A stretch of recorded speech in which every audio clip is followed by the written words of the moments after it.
kasaysayan noong dekada 50, magkasanggang nakipagyera kontra sa mga komunista ng North Korea at China ang mga Koreano at Pilipino sa tinaguriang Battle of Yultong. Naganap ito sa Yultong sa pagitan ng North at South Korea, April 22, 1951. Ang pinaka-nakakamangha sa Battle of Yultong, 900 ang mga sundalong Pilipino na lumaban at nagwagi sa 40,000 na mga sundalo ng China. Ang bakbakang ito, bahagi ng 3 taong Korean War. Fresh po sila from the Second World War. Praktisado po sila. Apparently, dahil outnumbered po tayo in that battle, inutusan po tayo ng US na mag-withdraw. Ang talagang nakaka-admire po sa ginawa ng mga Pilipino noon is nanindigan sila.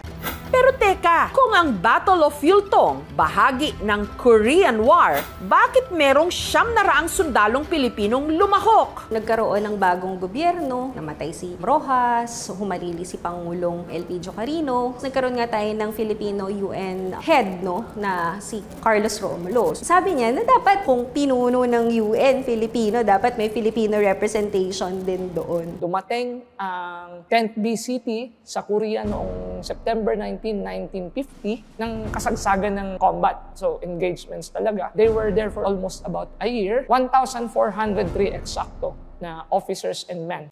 Kabilang sa mga sundalong Pilipinong ipinadala sa Korea at nakipaglaban sa Battle of Yultong, si Major Maximo Yang, na kamamatay lang nitong Enero 2022 sa edad na 79 dahil sa acute respiratory failure. Itong mga North Korean were assisted by the Chinese Communist Forces. Nag-iingay sila talaga. Ang feeling ni Daddy talaga noon, they really want to scare itong mga sundalo Pilipino. Maging si Walter, hirap daw nung una na paniwalaan na nagwagi sa digmaan ang hukbong kinabilangan ng kanyang ama kahit na dehadong-dehado sila sa bilang. Daddy, parang hindi ka paniwala. 900 lang kayo, pagkatapos 40,000 ang kalaban niyo. Paano niyo natalo yan? Sabi niya, kasi yung pala mga Chinese soldiers, perhaps they were short of talagang mga firearms. Hindi pa masyadong skilled yung mga soldiers na pinadala noon. Kung sino-sino lang siguro pinadala ni Mao Zedong. Ang Battle of Yultong tumagal daw ng 20 hours. Halos isang araw. Tinatayang nasa 500 sundalong Chino ang napatay ng ating mga sundalo.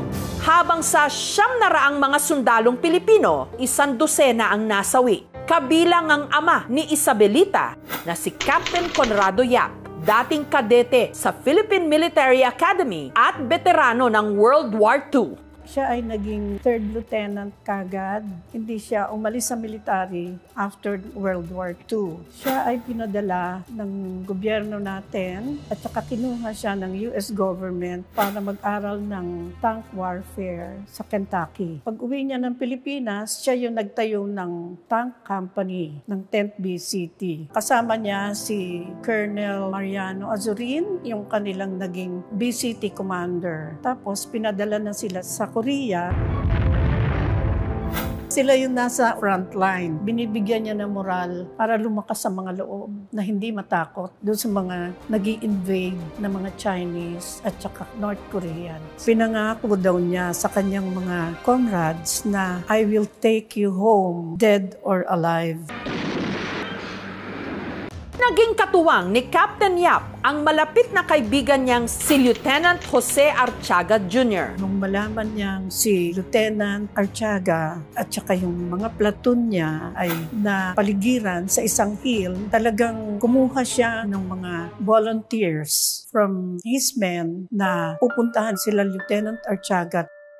Masakit kay Captain Yap yan kasi dito pa lang sa Pilipinas, si Captain Yap at ang daddy ko, very close friends. Suicide para sumugod sila ng oras na yon. Pagdating nila dun sa hill, meron palang sniper. Tinamaan siya at the front. There was no mention kung saang parte. Binuhat siya pababa and kinarga sa ambu jeep nila. His last words were, steady on. Ang magkaibigan naging magkasangga hanggang kamatayan. Ito yung mga gamit niya na binigay sa amin nung mga comrades niya nung umuwi na sila galing sa Korean War. Ito yung helmet niya, tapos yung holster niya, tsaka yung baril niya. Ito namang ship ay dinonate ng Korea sa Pilipinas noong 2018 at pinangalan ng Philippine government kay Captain Conrado Diab. Ito yung kinakabit sa boots, parang leggings and other mga insignias nila. Tapos ito, malamig dun no? So, pantakip sa tenga. Sinasabing history, maski mga Koreano, pinakamalubhang winter nila nangyari noong 1950. Kaya ang sabi nga ng mga Pilipino, ang unang kalaban, winter. In spite ng kanilang kalaban, nadaig pa yung mga sanay sa winter. Sina Captain Yap at Lieutenant Artiaga, kapwa ginawaran ng mga matataas na pagkilala. For that 2-day battle, that was tactical and strategic victory para sa mga Pilipino, para sa UN commands. Kasi na-halt yung advance ng mga Chinese forces papuntang Seoul.